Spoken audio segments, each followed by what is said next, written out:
What is up, guys? Delboy here. So, Billy Joe Saunders versus David Lemieux has been finalised for December the 16th. This fight goes down in Canada and it will take place on HBO. So HBO have a stronghold on the middleweight division. Obviously, they have both Gennady Golovkin and Canelo Alvarez. They recently signed Danny Jacobs. They are showing Saunders versus Lemieux. I believe they also signed Demetrius Andrade, who's moving up to middleweight. So, right now, I have to say, HBO have got the middleweight division on lock, and we should be seeing some good fights over the next year or two. But Saunders versus Lemieux, I think this is a really good fight, actually. Great contrasting styles. You know, you've got Saunders, who is the slick southpaw, likes to box on the back foot, uses jab, dictate the range, and look for those counter shots. And you've got David Lemieux, who's like a bull in the china shop, looking for that big left hook, looking to work the body, looking to utilise his power and aggression. Really good stylistic matchup. And it's a tough one to call, in my opinion.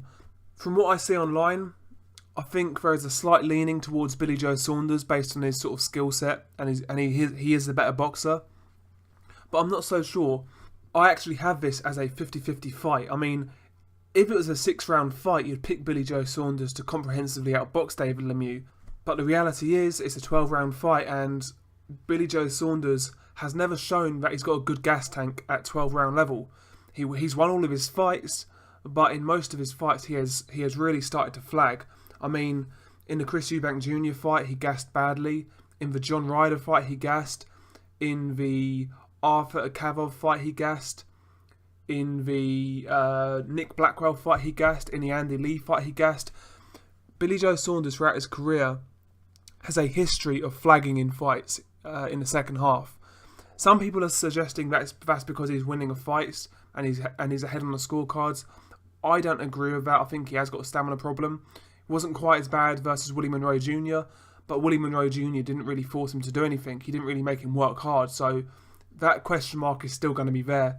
And against somebody like David Lemieux, that can be to your detriment, because David Lemieux, again, I'm not saying he's got great stamina, but he is quite active. He will let his hands go and he'll keep on throwing.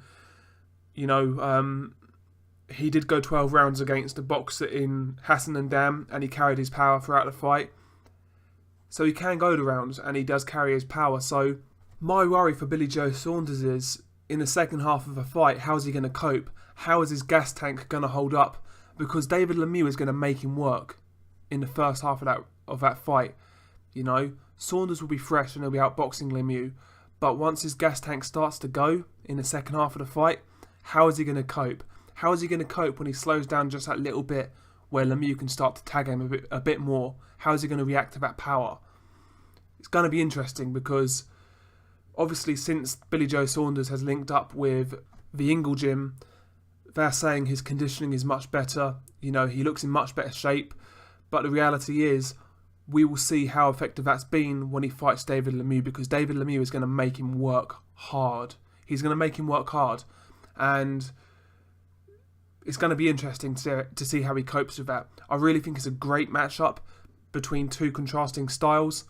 I said after Billy Joe Saunders' defence against Willie Monroe Jr., one of the fights I would like to see was either Billy Joe versus Danny Jacobs or Billy Joe versus David Lemieux. So I've got one of those fights. So I'm extremely happy. It is a mandatory defence, but credit to the WBO for forcing a decent mandatory. I'm not sure how I'm going to go on this one yet. I'm not sure. I'm going to have to think about it. I do think both fighters have attributes that can trouble the other guy. We all know David Lemieux is going to struggle with a boxer. Even in the Ndam fight where he won it, there are times when Ndam's ranginess and slickness were giving Lemieux problems. And that is going to be the case against Billy Joe Saunders. It is basically down to how does Billy Joe's gas tank hold up and how he takes that power, because there's going to be times when David Lemieux does get through. There's going to be times when David Lemieux's left hook clips that chin and that left hook digs to that body. The question is, how does this new Billy Joe Saunders cope with that? And I'll throw another curveball out there. Does Billy Joe Saunders have enough power to stop David Lemieux? Because we're going to go into this fight saying, oh, Lemieux's a big puncher, he's got the knockout power. can Billy Joe Saunders knock out David Lemieux? I'm not saying he will by any means, but I do think he's got the potential to hurt him and make him wary of what's coming back. I do think Billy Joe hits hard enough to gain David Lemieux's respect at the very least. I felt there was times in the Eubank fight where he didn't really buzz Eubank, but there were times when he landed that left-hand counter and he really froze Chris Eubank Jr. in his tracks. That was when he was fresh. I think Billy Joe has the power to keep David Lemieux honest, and maybe even force a stoppage if he lands a shot that David Lemieux doesn't see coming. I could see like a flash knockdown in favour of Billy Joe. I really could, like I did against Andy Lee, for example. So I do think David Lemieux needs to be a bit wary of what's coming back. He can't just wade forward. I'd like to see him deploy a high guard and try to move his head when he comes in. We saw that against Ndam at times when he really did move his head quite well. We saw that against Curtis Stevens when I felt Lemieux made a good job of moving his head. He needs to employ those same game plans.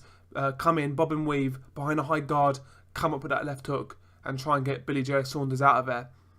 But great stylistic matchup. Love this fight. And this year's been great for boxing. What do you guys think of this one? Peace.